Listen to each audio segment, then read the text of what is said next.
Hi students, computer class day 4 में आपका स्वागत है। कंप्यूटर ट्रेनिंग कोर्स की इस वीडियो में हम आपको कीबोर्ड की कंप्लीट जानकारी देंगे कि आप कौन सा की कहाँ पर यूज़ होता है, कहाँ पर एंटर बटन कहाँ पर यूज़ होता है। कोई भी आप काम कर रहे हो तो आप शॉर्टकट की से कैसे यूज़ कर सकते हो। चलो आपका ज़्यादा समय ना लेते हुए इस वीडियो को हम शुरू करते हैं।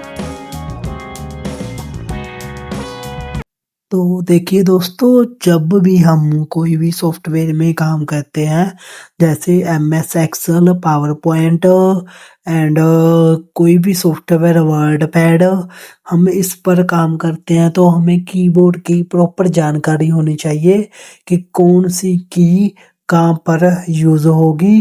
अगर ये आपको नहीं पता होगा तब आपको कोई भी काम करने में, कोई भी फाइल सेव करने में, एडिट करने में या टाइपिंग करने में आपको मुश्किल लगेगा। तो मैं आज आपको बताता हूँ कीबोर्ड की प्रॉपर जानकारी कि आप कौन सी की कहाँ पर यूज़ होती है। और मैं आपको बताता हूँ, ये मेरा लाइटिंग वाला कीबोर्ड है, गेमिंग वाला। और मैं आपको बताता हूँ कि सबसे ऊपर में एक एस्केप की है ये, जिसका उपयोग फंक्शन को स्टॉप या कैंसिल करने के लिए, फाइल को मिनिमाइज या क्लोज करने के लिए अपना। और उसके बाद दोस्तों आ गया ये सारी की है, जैसे F1, F2, F3, F4, F5। मैं आपको स्टेप बाय स्टेप सारा बताता हूँ कि कौन सी की कहाँ पर यूज़ होती है। तो हम आपको सबसे पहले बताते हैं F1। F1 का दोस्तों क्या काम है, जैसे कोई भी हमने क्रोम में कोई भी प्रोग्राम ओपन किया हुआ है, उस F1 हम दबाएंगे तो उसकी एक नई विंडो ओपन हो जाएगी। और दोस्तों दूसरा F2। F2 का क्या मतलब है, जैसे कोई भी फाइल है, XZY कोई भी फाइल है, हम उस पर काम कर रहे हैं, उसका हमें नेम चेंज करना है।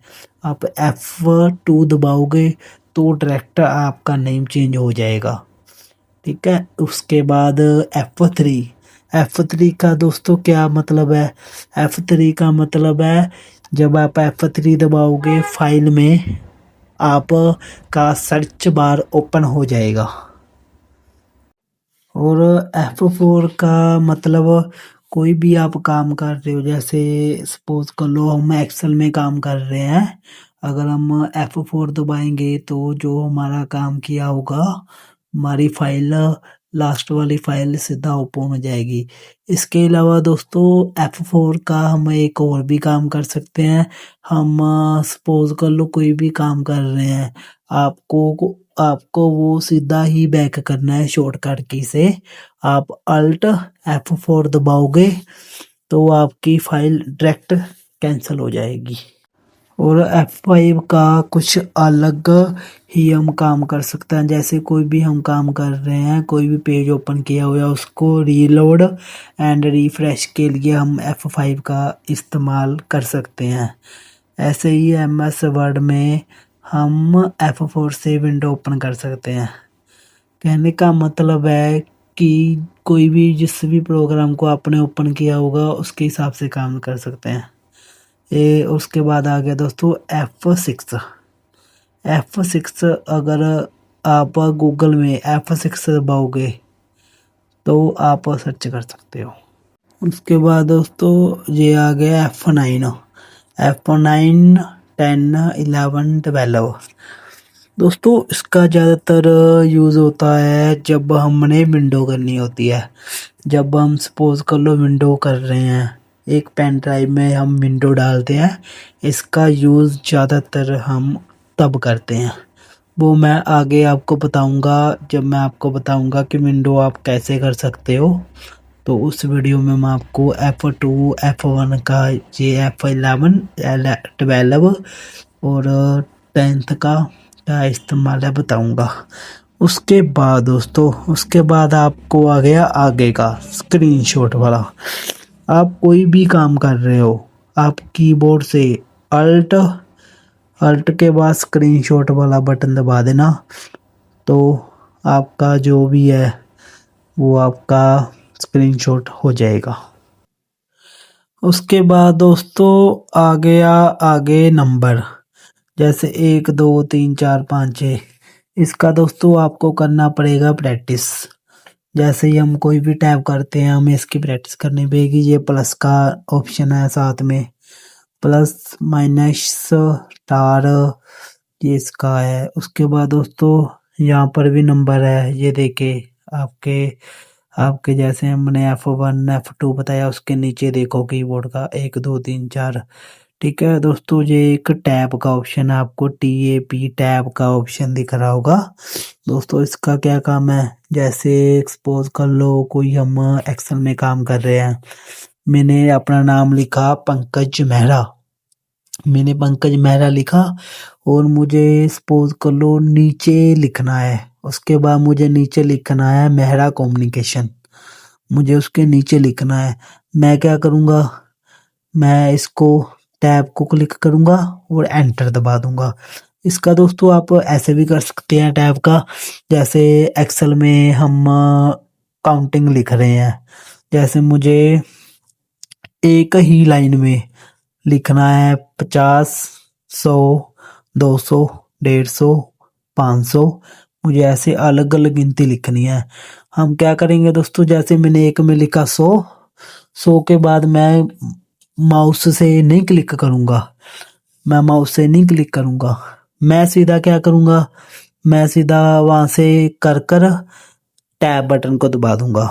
वो मैं नेक्स्ट वीडियो में आपको लाइव प्रूफ में कर भी दिखाऊंगा। उसके बाद दोस्तों ये आ गया एक अपना कैप्स लॉक। कैप्स लॉक का दोस्तों क्या काम है, कैप्स लॉक का ये काम है, हम कोई भी अक्षर लिख रहे हैं, जैसे एक्सेल में मैं काम कर रहा हूँ, जैसे मेरा नाम है पंकज, मुझे पी बड़ा लिखना है, कैप्स लॉक दबाऊंगा, मैं पी दबाऊंगा, बड़ा अक्षर आए, बड़े अक्षर आएंगे, मतलब कैपिटल में आएंगे। इसका ये है, अगर हम कैप्स लॉक पर क्लिक करेंगे तो ये कैपिटल में आ जाएगा ये। ठीक है दोस्तों, उसके बाद दोस्तों शिफ्ट, अगर हम शिफ्ट के साथ पी दबाएंगे तभी भी वो बड़ा अक्षर ही आ जाएगा। ये कैप्स लॉक का ऐसे है, हम कैप्स लॉक दबाएंगे तो ये बड़े अक्षर ही सारे शो करेंगे, जैसे हमने कुछ भी टाइप करना है तो हम ऐसे ही टाइप कर सकते हैं बड़े अक्षर में। अगर आपको कैपिटल स्मॉल में चाहिए इसके लिए में ज़्यादा बेटर रहेगा। और कंट्रोल, कंट्रोल का क्या मतलब है, कोई भी काम करना है कंट्रोल आप कर सकते हो, मैं आपको बताऊंगा नेक्स्ट वीडियो में कि कैसे कैसे होता है, क्या कीबोर्ड होता है। मैंने इस वीडियो में मैं आपको कीबोर्ड के प्रॉपर बता दिया। आप एक बार कीबोर्ड की प्रैक्टिस कर लेना, एक बार प्रैक्टिस कर लेना और फिर आगे मैं आपको सारा कुछ बताऊंगा, MS word, excel, power point, paint. सबसे पहले मैं आपको शुरू करवाऊंगा पेंट, पेंट में भी मैं आपको साथ में शॉर्टकट की बताता चला जाऊंगा। तो चलो ठीक है दोस्तों, थैंक यू सो मच। तो उसके बाद दोस्तों एक बात बतानी रह गई, जैसे ये डिलीट की है वो मैं जैसे ही काम आपसे समझाऊंगा, मैं साथ पर साथ कीबोर्ड से भी आपको हौली हौली दिखाता रहूँगा। ठीक है दोस्तों, तो ये थी कंप्यूटर क्लास की डे 4, कंप्यूटर क्लास की डे 4। चलो आज के लिए इतना ही काफ़ी है। मैंने इस वीडियो में आपको कीबोर्ड का बताया कि कीबोर्ड का कौन सा फंक्शन कहाँ पर होता है और किसके लिए यूज़ होता है। इस वीडियो में मैंने दोस्तों आपको नॉर्मल ही बताया है, अभी मैं आगे जाकर आपको प्रैक्टिकल भी कर कर दिखाऊंगा, साथ साथ में आपको कंप्लीट जानकारी दी जाएगी, प्रॉपर मैं आपको गाइड करूंगा, प्रॉपर बताऊंगा आपको। ठीक है दोस्तों, चलो आज के लिए इतना है, तो मिलते हैं हम नेक्स्ट वीडियो में।